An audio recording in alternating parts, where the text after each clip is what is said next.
大家好，我是老李，今天和大家分享一下关于摄影构图中的用心布局。前不久有一个摄影爱好者问我说，我看见的风景非常的漂亮，怎么我拍下来的照片看上去和我当时所看到的情景不一样呢？这就牵扯到我们在拍摄时的布局。我们在现场观看景物的时候，我们的视角是非常宽阔的。当我们拿起相机准备拍照的时候，我们的眼睛是看着取景器，这样呢就受到了四边边框的限制，而我们看到的实景是连续不断的。因此我们在如何取景上，如何把画面合理的安排在我们的取景器中，就显得非常重要了。合理的布局，我们就能拍出一张非常好看的照片。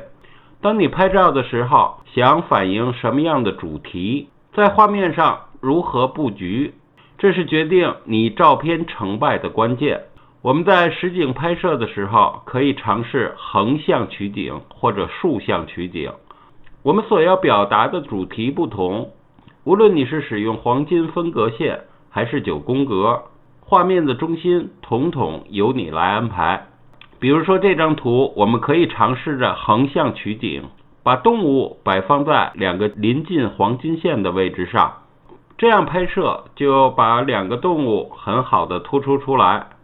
我们同样可以尝试只对雪山进行拍摄，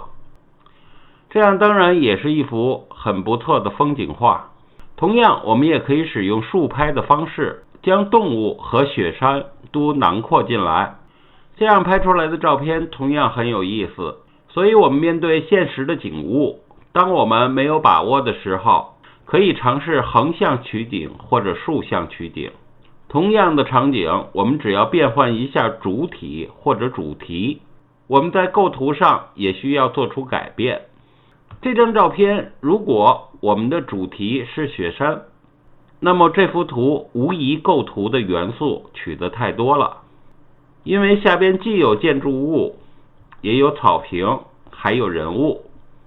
这些不仅没有衬托出雪山的壮丽，反而占据了大量构图空间，让雪山显得很小。在这里我只是举一个例子，这张照片总体来说还是很不错的。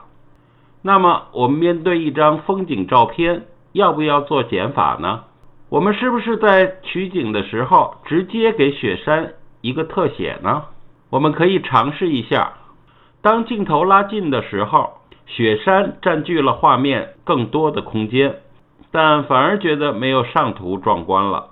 这是因为我们把能和雪山呼应的、衬托出雪山宏大的人物给删除掉了。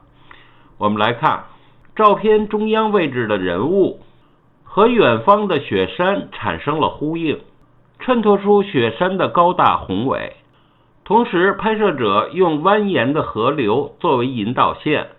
将目光引向远方的雪山。画面左边的沙滩形成了细细的理纹，向主体人物伸延，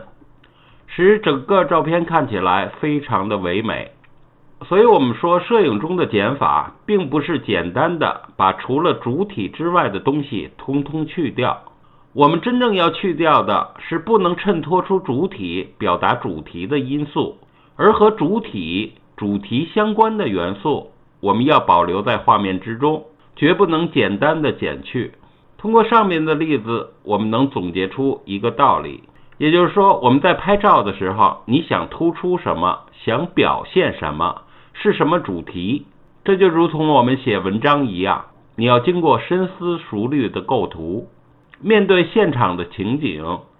你如何思考，这个显得非常的重要。所以我们说，没有最好的构图，只有最适合你的主体和主题的构图。我们来看这张照片，远景中的天空占据了画面2/3的位置，同时海边的风景起着引导的作用。那么通过镜头拍摄的风景中，近景与远景的同时出现意味着什么呢？让我们来分析一下。将小船配置到画面做前景时，可以更加有效地刻画主题，并且根据延伸到远方的海水和沙滩，表现出距离感。同时，我们可以发现这张照片用了2种大面积的色彩，左边是大面积的蓝色，而右边用了大面积的橙黄色。蓝色和黄色是对比色，2种颜色碰撞在一起，会使蓝色显得更蓝，黄色显得更黄。其实照片本身很能反映出拍摄者当时的心态，同时在构图上非常的巧妙。而我们大多数一般的初学者在拍照的时候，往往都是不加思索的就拍，其实这是不对的。因为一幅好的作品，哪怕只是一张照片，也是需要构思的。